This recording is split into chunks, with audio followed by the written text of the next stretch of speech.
नमस्कार, बहुत बहुत स्वागत आप सभी का। शाम के 7 बजने वाले हैं, आप देख रहे हैं म्हारो राजस्थान। आप सबके साथ मैं हूं प्रियंका राय। बुलेटिन की शुरुआत करेंगे 24 की तैयारी और 25 पर नजर वाली खबर से।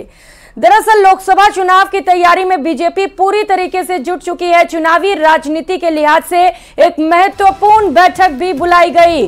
प्रदेश के प्रमुख नेताओं की मौजूदगी में यह बड़ी बैठक होगी। कल करीब 6 घंटे लंबी बैठक की जाएगी। बैठक में लोकसभावार पार्टी चिंतन करेगी। मुख्यमंत्री भजन लाल शर्मा, प्रदेश पदाधिकारी, प्रदेश प्रभारी भी इस बैठक में शामिल रहने वाले हैं। सह प्रभारी और कोर कमेटी के सदस्य भी इस बैठक में मौजूद रहेंगे। 13 जनवरी को पार्टी ने प्रदेश पदाधिकारियों की बैठक बुलाई है। प्रदेश पदाधिकारी, जिला अध्यक्ष, जिला प्रभारियों के साथ चर्चा की जाएगी। मिशन 2024 की जीत पर खास मंथन किया जाएगा। मिशन 2024 यानी कि लोकसभा चुनाव को लेकर एक बड़ी बैठक होने वाली है। कल बीजेपी की ओर से ये बड़ी बैठक बुलाई गई है, जिसमें मुख्यमंत्री भी हिस्सा लेंगे। साथ ही साथ बीजेपी के तमाम पदाधिकारी इस बैठक में मौजूद रहने वाले हैं। लोकसभा चुनाव में किस तरीके से बीजेपी को जीत मिल सके, इसी को लेकर खास रणनीति तैयार की जानी है। तो आपको बताते चले कि उन मुद्दों पर चर्चा की जाएगी जिन मुद्दों को उठाते हुए बीजेपी लोकसभा चुनाव में जीत दर्ज कर सके। साथ ही साथ कैसे कांग्रेस को घेरना, इसे लेकर भी खास रणनीति तैयार की जाएगी। मुद्दों को लेकर चर्चा होगी। देखिए, स्वाभाविक रूप से एक लोकसभा की तैयारी की बैठक वो है, इसमें पार्टी के सभी सीनियर नेता उस बैठक में रहने वाले हैं और एक मंथन चिंतन, आगे की दिशा किस प्रकार से कार्य योजना बने, हमको कौन कौन से मुद्दे लेके जाने, क्या तैयारी उसकी करनी है, उस दिशा में एक महत्वपूर्ण बैठक कल रहने वाली है और उसकी एक अच्छी तैयारी पार्टी की ओर से हुई है और एक 5-7 घंटे की बैठक रहेगी। तो चुनावी रणनीति के लिहाज से ये बैठक बेहद महत्वपूर्ण है, क्योंकि लोकसभा चुनाव में जीत दर्ज करना है और ऐसे में कैसे जीत मिल सके बीजेपी को, इसी को लेकर कल बेहद महत्वपूर्ण बैठक आयोजित की जा रही है। सहयोगी बाबूलाल धायल इस वक्त हमारे साथ जुड़ चुके हैं। बाबूलाल, बेहद महत्वपूर्ण बैठक, क्योंकि लोकसभा चुनाव को लेकर रणनीति बनाई जानी है। क्या अपडेट बैठक को लेकर, कौन कौन शामिल हो रहा है? जी, बहुत ही महत्वपूर्ण बैठक है। मुख्यमंत्री भजन लाल बैठक में शामिल होंगे, बीजेपी के प्रदेश अध्यक्ष जोशी होंगे, प्रभारी हैं वो रहेंगे और जो महत्वपूर्ण नेता, जो कोर कमेटी के सदस्य हैं, वो तमाम लोग जो हैं, जो पार्टी को जिताने का जिनके कंधों पर जिम्मा है लोकसभा चुनाव का, वो तमाम नेता पदाधिकारी इस बैठक में शामिल होंगे। क्योंकि राम मंदिर की प्राण प्रतिष्ठा की घड़ी भी नजदीक आ गई है, तो बीजेपी को ये भी प्लान करना है कि किस तरह से राम भक्तों को वहां पर पहुंचाया जाए, किस तरह से इसके जरिए और माहौल बनाया जाए। 10 साल जो एंटी इनकमेंसी कहीं दिमाग में मतदाता के ना आ जाए मोदी सरकार की, तो उसको भी कैसे वॉश आउट करे, कैसे उसको यानी लोगों के बीच में पनपने ना दे। तो बहुत सारी चीजें हैं, तो रणनीति बनाएंगे। जीताऊ जो चेहरे होंगे उनके ऊपर भी चर्चा हो सकती है। इसके अलावा जनता के बीच में जो विकसित भारत संकल्प यात्रा को लेकर प्रधानमंत्री नरेंद्र मोदी आजकल हर दिन कार्यक्रम आयोजित कर रहे हैं और आम मतदाताओं से सीधे वो जुड़ाव कर रहे हैं, तो उसका मैसेज क्या है, उसको लेकर के भी चर्चा होगी। क्योंकि हर दिन प्रधानमंत्री नरेंद्र मोदी किसी न किसी लोकसभा क्षेत्र को टच कर रहे हैं और राजस्थान में भी कई कार्यक्रम उनके अब तक हो गए हैं। तमाम बड़े नेताओं ने जिम्मा संभाला हुआ है, तो ऐसे में ये तो बैठक है वो लोकसभा चुनाव की रणनीति के मद्देनजर बहुत महत्वपूर्ण है। जैसा कि आपने सुना, मुकेश दादी कह रहे हैं कि 5-7 घंटे की बैठक होगी। इसका मतलब ये है कि तमाम 25 की 25 जो लोकसभा सीटें हैं उनको लेकर के अलग अलग स्ट्रेटेजी प्लान करनी है, कहाँ पर पार्टी कमजोर है, A grade, B grade, C grade की जो सीटें हैं उनको लेकर अलग अलग तरह से रणनीति बनाई जाएगी और फिर उसी के हिसाब से आगे जो है पार्टी विरोचना करेगी और उसको धरातल पर उतार करके सारी की सारी सीटों को पार्टी जीतना चाहती है। बहुत महत्वपूर्ण मीटिंग है, क्योंकि लोकसभा चुनाव अब ज्यादा है और बीजेपी विधानसभा का सत्र शुरू हो रहा है उससे ठीक पहले ये बैठक आयोजित करके और अपने आप को सदन में भी मजबूत दिखाना चाहती है। और सदन के बाहर भी जो इश्यूज हैं, जो मुद्दे हैं, उनको पहचान करके जनता के बिल्कुल बाबूलाल, अब लोकसभा चुनाव में ज्यादा वक्त नहीं रह गया। ऐसे में बीजेपी की ये जो बैठक है महत्वपूर्ण है, क्योंकि एजेंडा तैयार किया जाएगा। आप इस बैठक पर नजर बनाए रखिएगा, देखना है कि क्या रणनीति बीजेपी की ओर से बनाई जाती है। बहुत शुक्रिया बाबूलाल तमाम जानकारियों के लिए।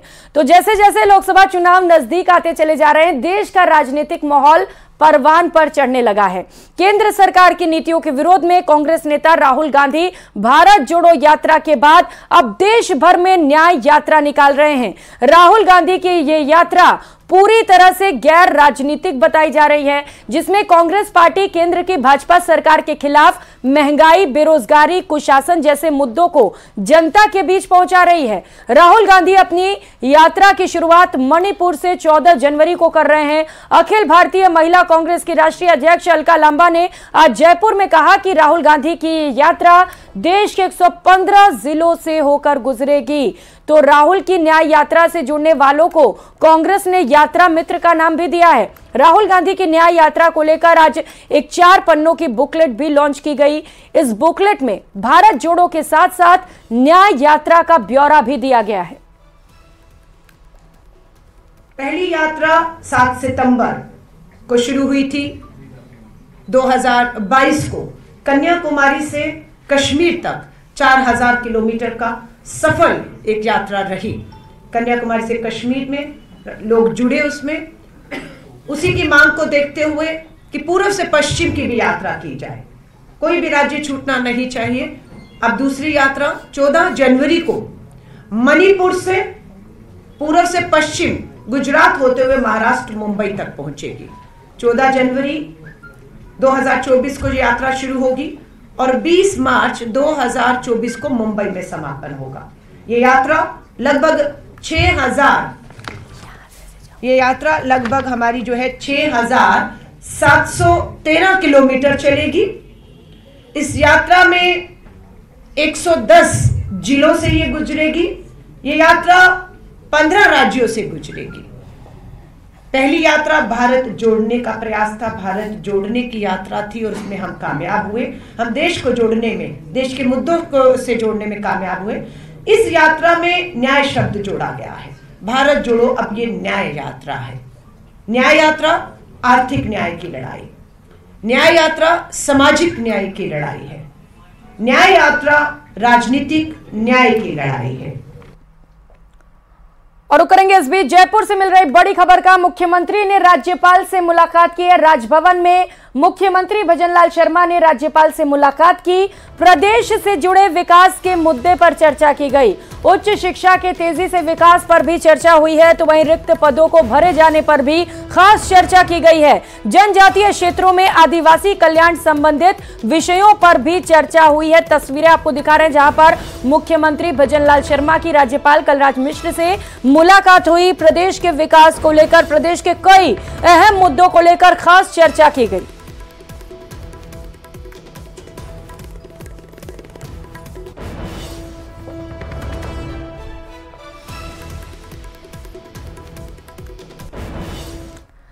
तो वहीं यूडीएच मंत्री झाबर सिंह खर्रा का बड़ा बयान सामने आया है। कांग्रेस राज में गलत तरीके से वार्डों का परिसीमन किया गया, ये बयान सामने आया। उन्होंने कहा कि हम फिर से नए तरीके से परिसीमन करवाएंगे। 1 फरवरी से विभाग में सारे काम ऑनलाइन कर दिए जाएंगे। विभाग को काजल की कोठरी से चंदन की कोठरी बना देंगे।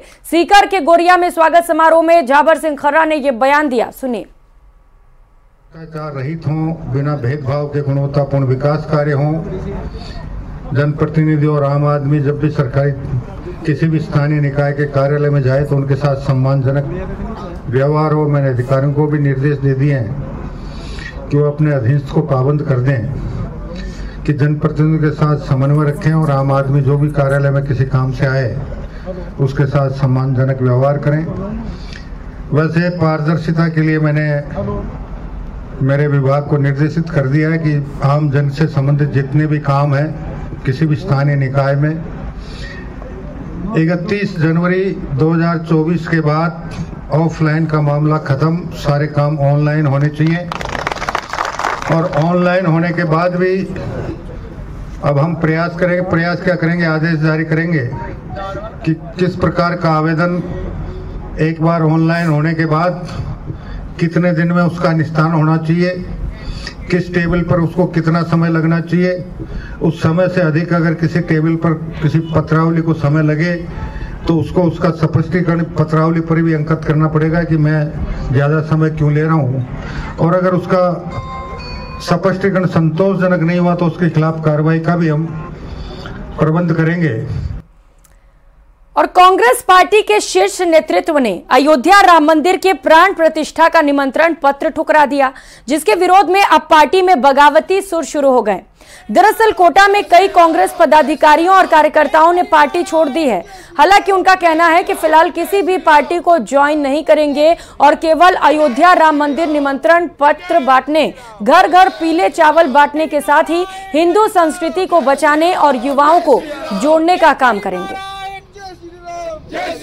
कांग्रेस आलाकमान ने राम मंदिर के प्राण प्रतिष्ठा का न्योता ठुकराया और इन सब के बाद में असंतोष फैलने लगा है खुद कांग्रेस पार्टी में।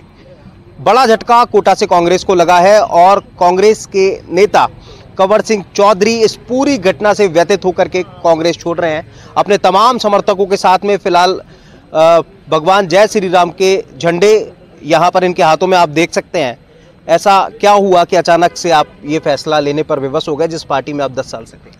मैंने 10 साल तक कांग्रेस पार्टी के लिए हमेशा काम किया है और छात्र संगठन से लेके यूथ कांग्रेस में और मेन कांग्रेस में विभिन्न पदों पर मैं रहा।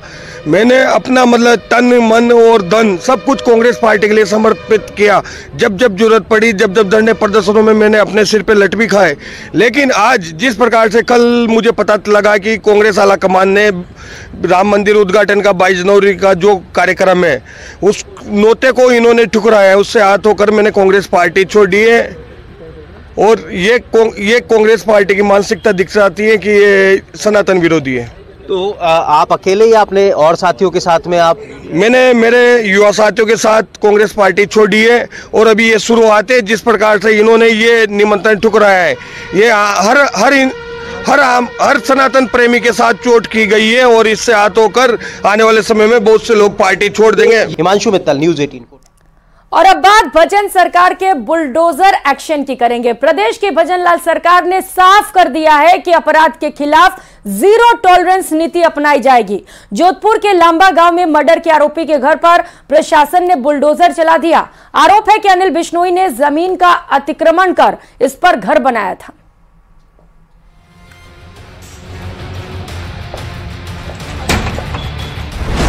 प्रदेश में अब अपराधियों की खैर नहीं।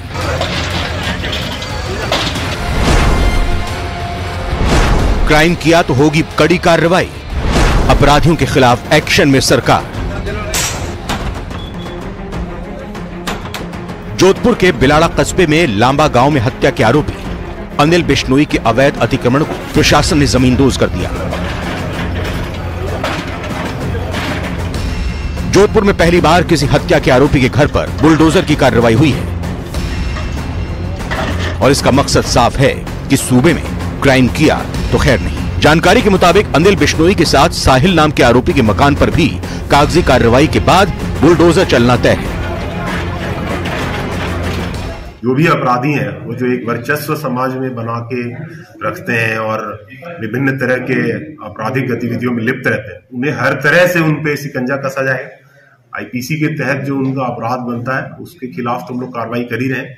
इसके अलावा भी समाज में एक वो दबंगई का एक जो मैसेज देते हैं उसके खिलाफ भी शिकंजा कसने का एक प्रयास है और आगे भी ऐसी कार्रवाई हम लोग करते रहेंगे। सरकार बनते ही मुख्यमंत्री भजनलाल शर्मा अपराधियों के खिलाफ एक्शन मोड में है। पुलिस कुख्यात बदमाशों की लिस्ट तैयार कर बुलडोजर की कार्रवाई की तैयारी कर रही है। आरोपी अनिल बिश्नोई के खिलाफ ये कार्रवाई उसी कोशिश का नतीजा है। हालांकि प्रशासनिक अधिकारी इस कार्रवाई पर साफ तौर पर कुछ भी बोलने को तैयार नहीं है। सर, एक अतिक्रमण हटाने की कार्रवाई आज लांबा ग्राम में हो रही है। एक आरोपी है, हत्या का आरोपी, उसके परिवार की जो भूमि है उसे अतिक्रमण मान के हटाया जा रहा है। ऐसे सैकड़ों जमीनें जो है उसी गांव में चिन्हित है, लेकिन इसी को क्यों चुना गया? सर देखिए, मैंने तो जस्ट अभी ज्वाइन किया है, मुझे इस मैटर की इन डेप्थ जानकारी नहीं है और मैं इसकी जानकारी करके आपको। आरोप है कि 23 दिसंबर 2023 की रात आरोपी अनिल बिश्नोई ने अपने दोस्त साहिल के साथ मिलकर गांव की एक महिला को चाकू से गोदकर मार डाला था। इतना ही नहीं, घर में मौजूद 2 मासूम बच्चों पर भी जानलेवा हमला किया। आरोप है कि दोनों चोरी के इरादे से घर में घुसे थे, लेकिन चोरी में नाकाम होते देख उन्होंने वारदात को अंजाम दिया। वारदात के बाद कुछ ही घंटों बाद पुलिस ने दोनों आरोपियों को गिरफ्तार कर लिया था। वारदात के बाद से परिवार समेत गांव वाले कार्रवाई की मांग कर रहे हैं। महिला की हत्या के 4 दिन बाद गांव के सरपंच और ग्रामीणों ने उपखंड अधिकारी को एक ज्ञापन भी सौंपा था। जोधपुर से न्यूज 18 राजस्थान के लिए चंद्रशेखर व्यास की रिपोर्ट। तो वहीं श्रीगंगानगर के आरायण गांव में दम घुटने से एक दंपति की मौत हो गई। जानकारी के मुताबिक ठंड से बचाव के लिए दोनों कमरे में अंगीठी जलाकर सोए थे। हादसे की जानकारी उस वक्त लगी जब परिवार के सदस्यों ने दरवाजा खटखटाया और अंदर से कोई जवाब नहीं मिला। अंगीठी जलाकर सोने वाले सावधान, ठंड से राहत पड़ जाएगी, जान पर भारी। कड़कड़ाती ठंड का सितम जब जब बढ़ता है, राहत के लिए अंगीठी का ख्याल बरबसी आने लगता है। फिर दिन हो या रात, ये राहत जरूरी के बाद मजबूरी बन जाती है और मजबूरी मौत की वजह। श्री गंगानगर के आरायण गांव के लोग सहमे हुए हैं, हैरान भी हैं कि आखिर एक रात में क्या से क्या हो गया। जिस अंगीठी को ठंड से राहत पाने के लिए कमरे में रखा गया, वही 2 लोगों की मौत की वजह बन गई। परमजीत सिंह और उनकी पत्नी रात के वक्त अंगीठी जलाकर सोए हुए थे, लेकिन सुबह लाख कोशिशों के बाद भी जब दरवाजा नहीं खुला तो कुंडी तोड़ी गई, जहां दोनों की मौत हो चुकी थी। बंद कमरे में आग या हीटर का प्रयोग ना करें। दरवाजे या खिड़की को थोड़ा सा खुला रखें ताकि ताज़ा हवा आती जाती रहे और ऑक्सीजन की कमी ना हो पाए। इसके अलावा आग या हीटर से हवा काफ़ी सूखी या ड्राई खुश्क हो जाती है और जिन लोगों को सांस की दिक्कत है उनको सांस की दिक्कत बढ़ सकती है। इसके लिए जब भी आप हीटर का प्रयोग करें तो पास में बर्तन में पानी रख सकते हैं या फिर ह्यूमिडिफायर का प्रयोग भी कर सकते हैं। डॉक्टरों की माने तो बंद कमरे में हीटर या अंगीठी जलाने से कार्बन मोनोऑक्साइड के अलावा कई जहरीली गैस निकलती हैं। कमरे में जैसे जैसे गर्मी बढ़ती है, ऑक्सीजन का लेवल कम होने लगता है और आखिर में ऑक्सीजन कम हो जाती है और कार्बन मोनोऑक्साइड बढ़ जाता है। ये गैस सांस के जरिए फेफड़ों तक पहुंचकर खून में मिल जाती है। इससे खून में हीमोग्लोबिन का स्तर घट जाता है और व्यक्ति की मौत हो जाती है। हर साल ठंड के सीजन में जानकारी के अभाव में न जाने कितने लोग मौत का शिकार होते हैं। ऐसे में अगर आप अंगीठी का इस्तेमाल करते हैं तो सतर्क रहें और सावधानी से इसका इस्तेमाल करें। सावधानी से करें अंगीठी का इस्तेमाल। घर में वेंटिलेशन हो तभी अलाव, हीटर या ब्लोअर जलाएं। अलाव जलाकर उसके पास ना सोएं। घर में बच्चा है तो इस्तेमाल ना करें। कमरे में अगर ज्यादा लोग सो रहे हैं तो ऑक्सीजन का स्तर तेजी से कम होता है। अंगीठी पर कोई खाना बनाता है तो सोने से पहले उसे ठीक से बुझा देना चाहिए। सांस और किडनी के मरीज अंगीठी का इस्तेमाल बिल्कुल ना करें। Bureau report, news 18 Rajasthan. और कर लेते हैं बड़ी खबर का। पेपर लीक प्रकरण में बड़ी कार्रवाई की गई है। ईडी की ओर से एक बड़ी कार्रवाई को अंजाम दिया गया है, जहां पर ईडी ने पेपर लीक प्रकरण में 5 सरगनाओं को गिरफ्तार किया। सुरेश साहू, विजय डामोर, पुखराज, पीराराम, अरुण शर्मा की गिरफ्तारी कर ली गई है। पेपर लीक गिरोह के मुख्य सरगना सुरेश, ढाका का जीजा सुरेश जिसकी गिरफ्तारी की गई है। आरपीएससी मेंबर बाबूलाल कटारा का भतीजा विजय डामोर भी अब ईडी की कस्टडी में है, जिससे पूछताछ की जा रही है। विजय डामोर ने आरपीएससी का मूल पेपर आउट किया था। ईडी ने 5 आरोपियों को 3 दिन के लिए रिमांड पर लिया है और अब इन 5 से 3 दिनों तक पूछताछ की जाएगी और माना जा रहा है कि इस मामले पर कई और खुलासे भी हो सकते हैं।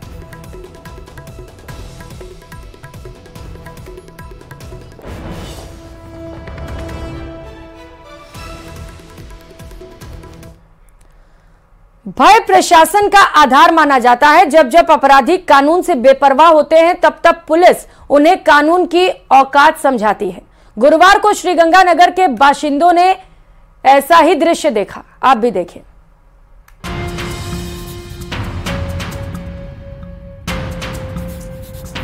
त्रेता में मर्यादा पुरुषोत्तम श्री राम के मुंह से निकला, भय बिन होए न प्रीत, कलयुग में भी सच साबित हो रहा है। सचमुच बिना डर के ना कोई सुधरता है और ना ही प्रीत करता है, और सुधारने का जिम्मा जब पुलिस ने उठा रखा हो तब तो कहने ही क्या। भले अपराधी थोड़ी देर से पुलिस के हत्थे चढ़े, मगर एक बार जब वो पुलिस की गिरफ्त में आ जाता है तो घुटनों के बल रेंगने में ज्यादा वक्त नहीं लगाता है। अब हाथ जोड़कर माफी मांगते इन आरोपियों का गुनाह भी सुन लीजिए। पखवाड़े भर पहले की बात है, श्री गंगानगर के सूरतगढ़ में दोनों बदमाश घर के बाहर बैठी एक बुजुर्ग महिला के कानों से सोने की बालियां लूट कर भाग गए थे। लेकिन जब तक वो अपनी कामयाबी का जश्न मनाते, कानून के लंबे हाथ उनके गिरेबान तक पहुंच चुके थे। रिमांड के दौरान जब पुलिस ने दोनों बदमाशों से घटनास्थल की तस्दीक कराई थी तो बुजुर्ग को देखते ही दोनों आरोपी उनसे माफी मांगने लगे। और एक भाई को उस नुक्कर पर बाइक पर खड़ा कर दिया उसने, मुंह उसका उधर था और मेरे पास थोड़ी देर बाद आया कि तुम तो आपके ये क्या लग रहा है, बस उसने खींची बाली और भाग गया बाइक पर चढ़। अपराधियों में भय, आमजन में विश्वास बनाए रखने के लिए पुलिस ने दोनों आरोपियों को सरेआम पैदल घुमाया। क्या इलाके के दूसरे अपराधी इस दृश्य से कुछ सबक हासिल करेंगे? न्यूज़ 18 राजस्थान के लिए श्री गंगानगर से अशोक शर्मा की रिपोर्ट।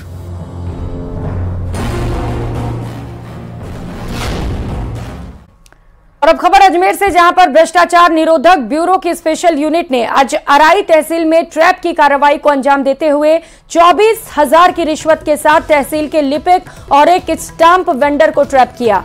उनसे पूछताछ भी की जा रही है। अजमेर एसीबी के उपाधीक्षक राकेश कुमार वर्मा के नेतृत्व में इस कार्रवाई को अंजाम दिया गया, जिन्होंने बताया कि रजिस्ट्री और हक त्याग के बदले परिवादी से 25,000 की रिश्वत मांगी गई थी।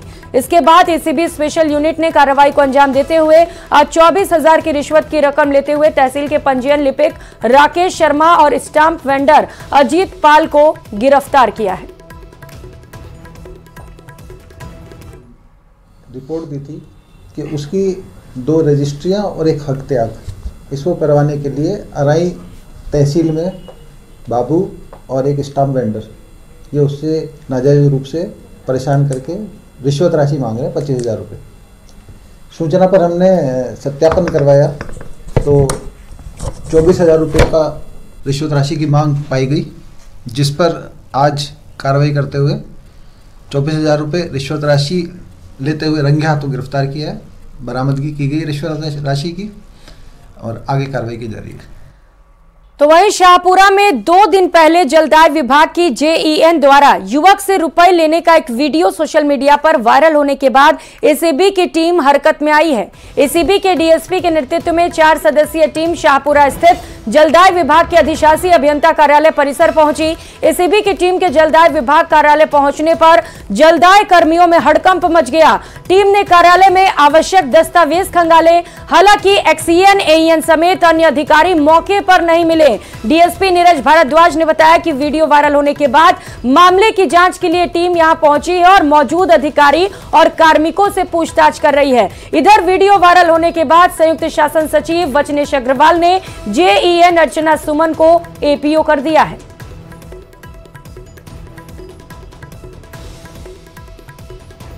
शाहपुरा में पीएचडी ऑफिस में कुछ एक जेईएन है, उनको रिश्वत देते हुए कुछ इस तरीके का वीडियो वायरल हुआ था, तो उस संबंध में जांच में हम आज आए हुए हैं और जांच की जा रही है। जैसी भी कार्रवाई होगी वो नियमानुसार अमल में लाई जाएगी। और 25,000 केस और 200 करोड़ का फ्रॉड, ये आंकड़े हैं 2023 में हुए साइबर फ्रॉड के। ये आंकड़े 2022 के मुकाबले 200% ज्यादा हैं। जाहिर है साइबर क्रिमिनल्स लोगों से पैसे उगाहने के लिए लगातार नए हथकंडे अपना रहे हैं, जिनसे बचने का इकलौता तरीका आपकी सतर्कता है।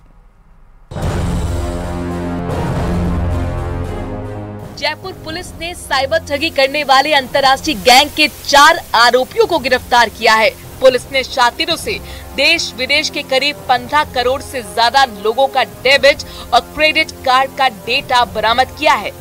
बेशक आरोपी सलाखों के पीछे हैं, लेकिन शातिरों की मोडस ऑपरेंडी ने पुलिस के होश उड़ा दिए, लोगों को परेशान कर दिया। लोग अपनी पर्सनल जानकारी को लेकर आशंकित हैं, उसके जरिए ठगी को लेकर डरे हुए हैं। लोगों के डर की वजह भी है। सर्च वेबसाइट पर सिस्टम खराब होने पर मदद के लिए नंबर जारी करते, मदद के लिए कॉल आने पर सिस्टम को रिमोट मोड पर लेकर हैक करते। इसके बाद ट्रांजैक्शन के समय उपभोक्ता का बैंक डिटेल क्लोन करते। इसके अलावा डार्क वेब सर्वर की मदद से भी विदेशी बैंकों का डेटा हैक करते। डेटा मिलने के बाद बैंक डिटेल की मदद से खाता खाली करने का काम करते। जब तक उपभोक्ता को पता चलता तब तक बहुत देर हो चुकी होती। इसमें दरअसल होता ये है कि जैसे मान लीजिए कोई यूज़र है, वो माइक्रोसॉफ्ट का यूज़र है, मैं स्पेशली फॉरेन के कस्टमर्स की बात कर रहा हूँ, उनको कुछ भी सिस्टम में प्रॉब्लम होता है या टेक्निकल इशू होता है, वो सबसे पहले माइक्रोसॉफ्ट के कस्टमर केयर पर कॉल करते हैं, जो कि हम कॉल सेंटर बोलते हैं।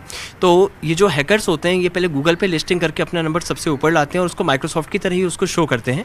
और जब भी कोई यूज़र उनको कॉल करता है तो पहले तो उसको डराते हैं कि आपके सिस्टम में ज़्यूज़ वायरस है या कुछ भी इस तरह के वायरस हैं, और उसका सिस्टम स्पेशली रिमोटली पहले एक्सेस करते हैं।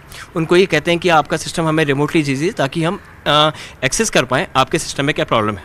उसके बाद में जो भी सिस्टम होता है उसमें ये इस तरह की कंडीशन उनको शो करते हैं यूज़र को कि आपका सिस्टम हैक हो चुका है, आपके सिस्टम में ज़्यूज़ वायरस है। फिर ज़्यूज़ वायरस के बारे में गूगल पे उसको पढ़ाते हैं। फिर कहते हैं कि सर आप इसके लिए आपको हमें कुछ पेमेंट करना पड़ेगा। बहुत ही कम पेमेंट लेते हैं, जैसे किसी यूज़र से $10 ले लिया, $50 ले लिया, $100 तक का पेमेंट लेते हैं। तो यूज़र जब भी पेमेंट करता है वो अपने इनके वेब पेज पर करता है। जैसे ही यूज़र डिटेल डालता है तो सारी डिटेल्स इनके पास आ जाती हैं और फिर उससे ये क्लोन कार्ड्स वगैरह बनाकर उनके अकाउंट को खाली करते हुए ये उसमें पैसा निकालते हैं और क्रिप्टो करेंसी में उसको ये इन्वेस्ट करते हैं।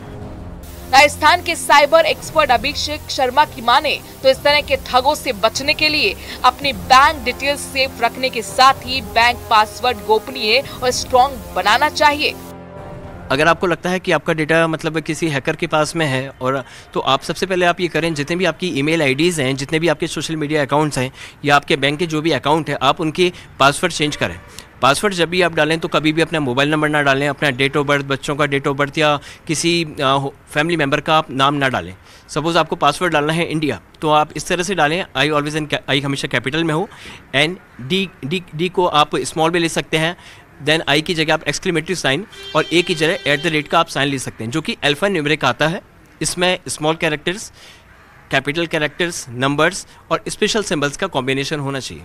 इस तरह के आप पासवर्ड डालेंगे तो कभी भी कोई भी हैकर उसको हैक नहीं कर पाएगा और आपका जो अकाउंट, जो भी आपके अकाउंट्स है, वो हमेशा सिक्योर रहेंगे। अब इन शातिरों से बचने का तरीका भी जान लीजिए। अगर आप साइबर क्रिमिनल्स के हथकंडों के बारे में जान लेंगे तो कभी ठगी के शिकार नहीं होंगे। कभी भी आपके पास किसी अननोन नंबर से कोई कॉल आता है और आपसे बैंक संबंधी कोई भी जानकारी ली जाती है तो कोई भी आप उनको जानकारी ना दें। कभी भी कोई आपके पास SMS आता है, व्हाट्सएप पर आता है या किसी सोशल मीडिया से कोई लिंक आता है तो आप उस लिंक पर क्लिक ना करें, क्योंकि हो सकता है कि आप जैसे उस लिंक पर क्लिक करेंगे उस हैकर के द्वारा जो भी उसमें फिशिंग पेज पर एक एप्लीकेशन का मतलब लिंक डाला होता है, आप क्लिक करेंगे, आपके फ़ोन में एप्लीकेशन हैक हो जाएगी और आप जो भी एक्टिविटी कर रहे हैं उस स्पाई एप्लीकेशन के थ्रू आपका डेटा उसके पास सारा ब्रीच होता रहेगा और आपका जो अकाउंट है, जो भी सोशल मीडिया अकाउंट्स हैं, वो हैक हो सकते हैं और आपको उससे नुकसान हो सकता है। साइबर एक्सपर्ट की माने तो फर्जी और अनजान नंबर से आने वाले कॉल और अनसेफ मोबाइल ऐप से बचकर भी इस तरह की ठगी से बचा जा सकता है, मगर आपका जागरूक रहना बहुत जरूरी है। कुल मिलाकर इस तरह के जालसाजों से बचने के लिए अपने सोशल मीडिया अकाउंट से लेकर के बैंक अकाउंट की डिटेल को पूरी तरीके से गोपनीय रखा जाए और एक ऐसा पासवर्ड अपने बैंक अकाउंट्स और अदर अकाउंट्स का रखा जाए जो किसी भी प्रकार से कोई हैक ना कर सके। कुल मिलाकर के जागरूकता ही इस तरह के साइबर ठगों से बचाने का एक महत्वपूर्ण और बेहतरीन उपाय है। कैमरा पर्सन अविनाश के साथ लवली वधवा, न्यूज़ 18 जयपुर।